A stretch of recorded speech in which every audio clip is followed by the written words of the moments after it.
What's up, you guys? Marty Schwartz here with Marty Music. You know, when I first started building a pedal board, I had no clue where to begin. So today I'm breaking down 5 essential pedals every beginner should have to cover all the basics and start shaping your tone.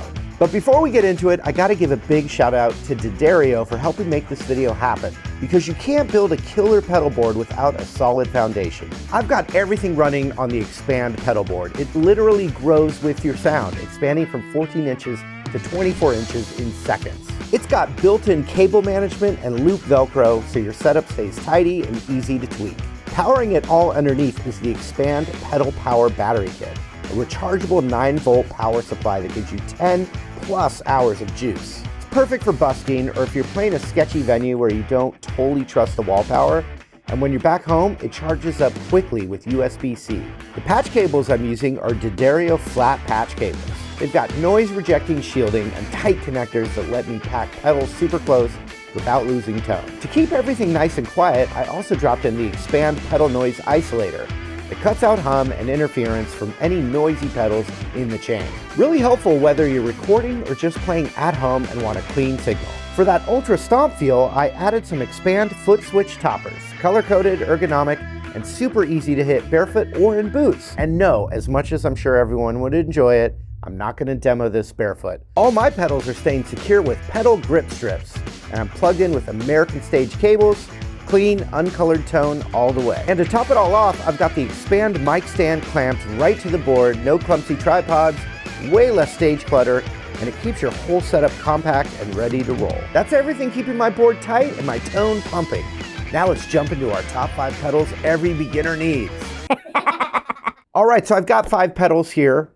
And the first one I'm going to talk about is not actually an effect pedal, but it is one of the most important aspects of playing guitar, and that is a tuner. And this is a little stomp box tuner, which is so great. One, no matter how good you are at guitar and how many good licks you have, if your guitar is not in tune, it's not going to sound good. The sound of someone tuning live, that's pretty annoying for the audience and your band members as well. And having a stomp box tuner is great because it's going to tune your guitar. It's super accurate. It's really easy to see even in the dark, you know, from the stage, but also it'll bypass your guitar signal so you can start tuning. So here's my guitar. Here, I'll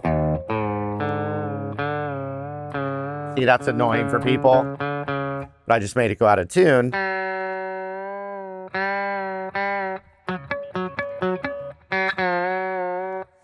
I stomp this on. Now you cannot hear it. And so I can sit here and tune in peace and quiet. Checks the signal.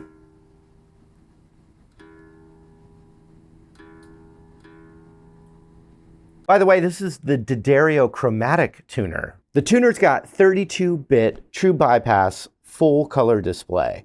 Very easy to see. It's nice and bright for you, no matter what is going on in the club. All right, the pedals you need to get in a certain order is not necessarily the chain of pedals that you lay out. I'm going to talk about the second most important pedal to get, which is an overdrive pedal. It gives you that lead guitar tone, so you can play, you know, louder than your rhythm tone.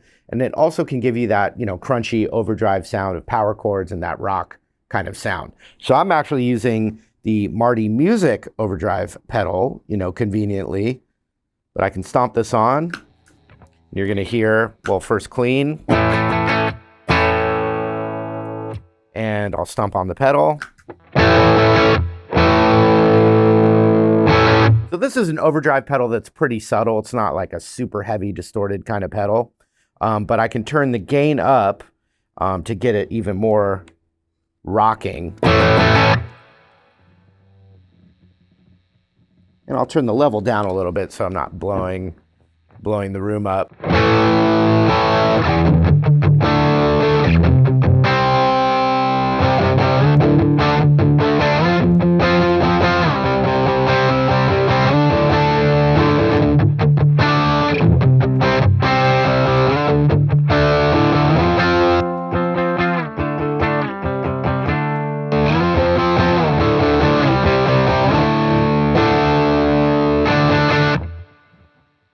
I'm going to turn the gain back down because I kind of like the more subtle kind of overdrive for lead guitar. So now I just have basically everything about halfway up.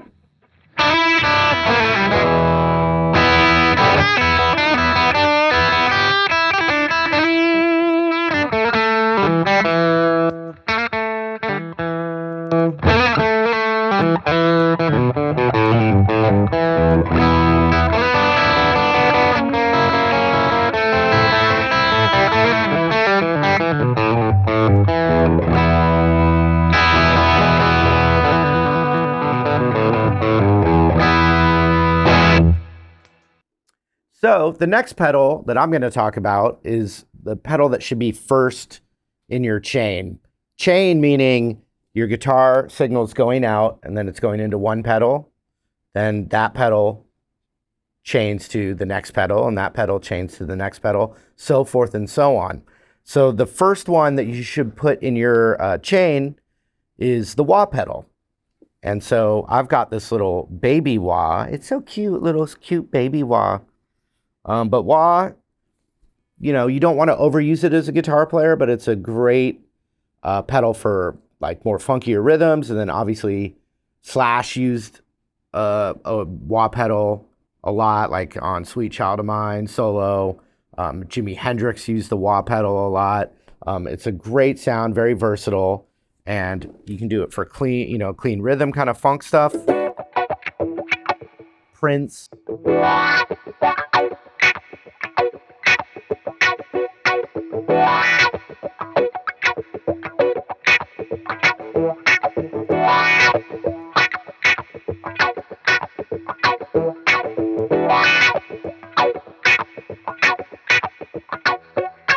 Then you've got the wah pedal for lead guitar.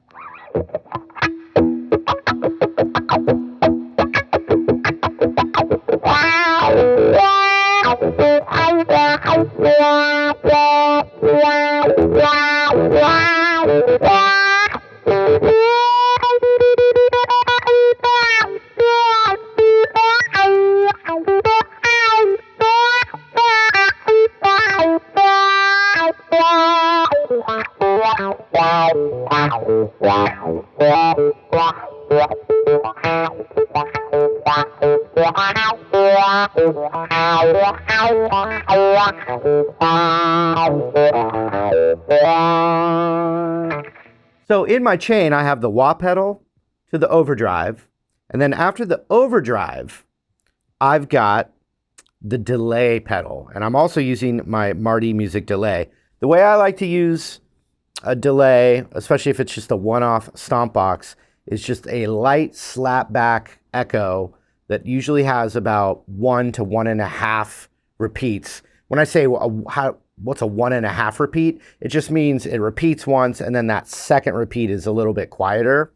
And then the mix not super loud. So just kind of, it almost like makes your guitar sound like you're in a big stadium. It adds this like elasticity to it as well.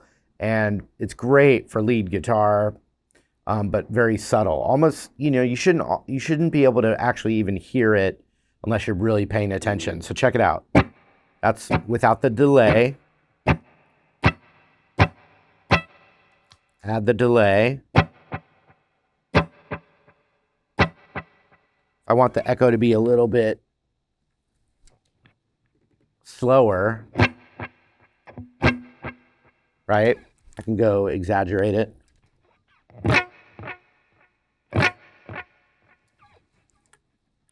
So we're not going for like a U2 edge kind of thing. This will be way faster, which could be what they do call slapback, like.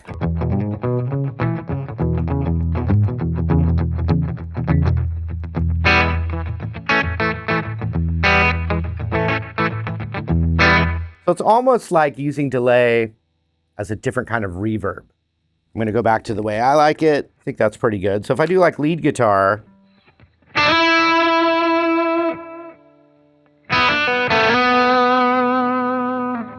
can't really, it's not right in your face, you know?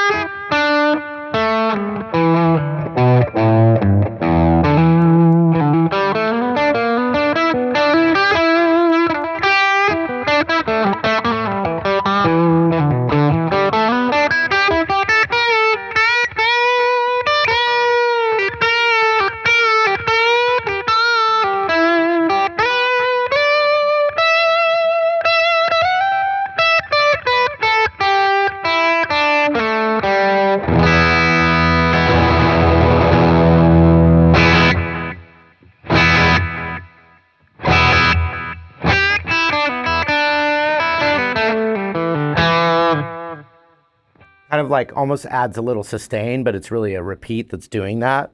Great little addition to your tone. All right, here's a more in-your-face kind of delay setting.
All right, the final pedal that I think every guitar player should have is another pedal that's not an effect pedal. It's a looper pedal. I've got just a basic one stomp looper pedal here set up on this nice economic board right now. And what you can do is you can record your own rhythm and then play over it. So it's one of my favorite practice tools because we all want to be able to jam over different grooves and chord progressions. But the looper means that you have to work at your rhythm playing to make a rhythm loop that's worthy of soloing over. So a lot of guitar players get stuck in the trap of just practicing their soloing all the time. But if you have to actually make your own jam track, that means that you're working on your rhythm chops. Then you can work on your lead chops over it. So it's best of both worlds for your practice skills. So when you've got a looper pedal that's just the one stomp box version, there's a couple tricks to getting better at it. One, when you stomp down on the looper, that's when the recording begins. When you stomp on it the second time, that is where the loop has been created. So if I'm playing a progression, I want to be able to, on the first stomp, be able to stomp down right on typically the one of a 1, 2, 3, 4 beat. I play through the loop, and then when I do the second stomp, you're gonna want that to be right on that exact same one in time. So if I played a basic progression like E, D, A, E, 1.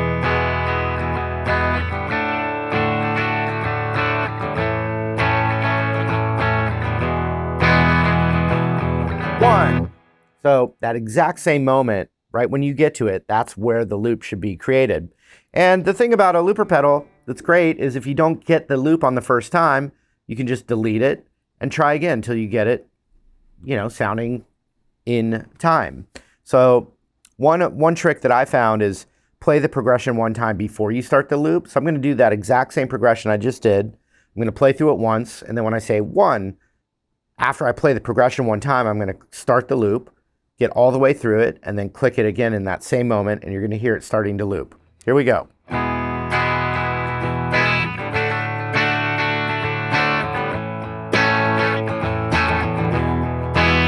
Ready? 1.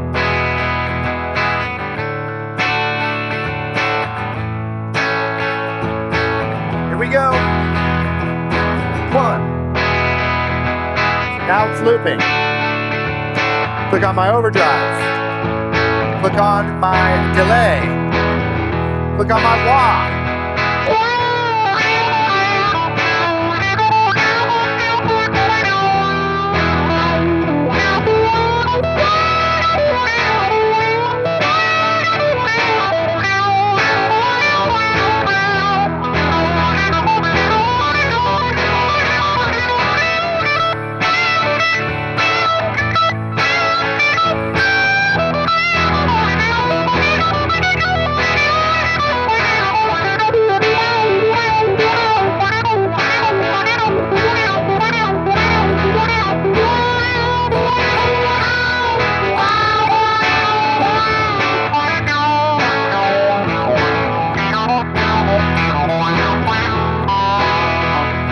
Now, when you only have one stomp, you gotta stomp it twice. A double stomp will actually stop the loop. Now, if I click it one time again, the loop will start.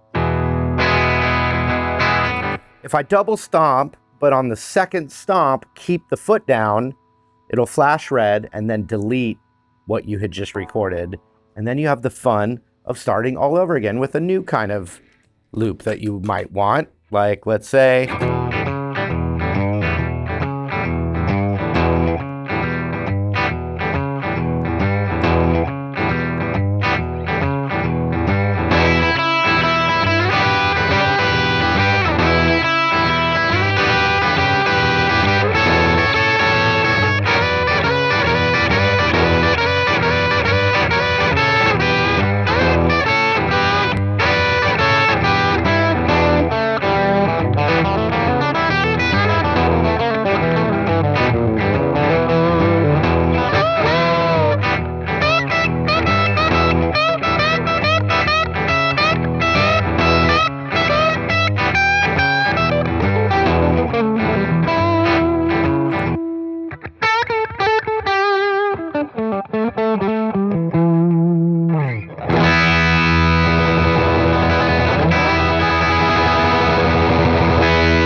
all right, I hope you guys dug that video. Check out some of those pedals, get yourself a pedal board, use a looper to practice, use a tuner to stay in tune, overdrive it, have fun, be inspired, and hope to see you guys again real soon. Take care.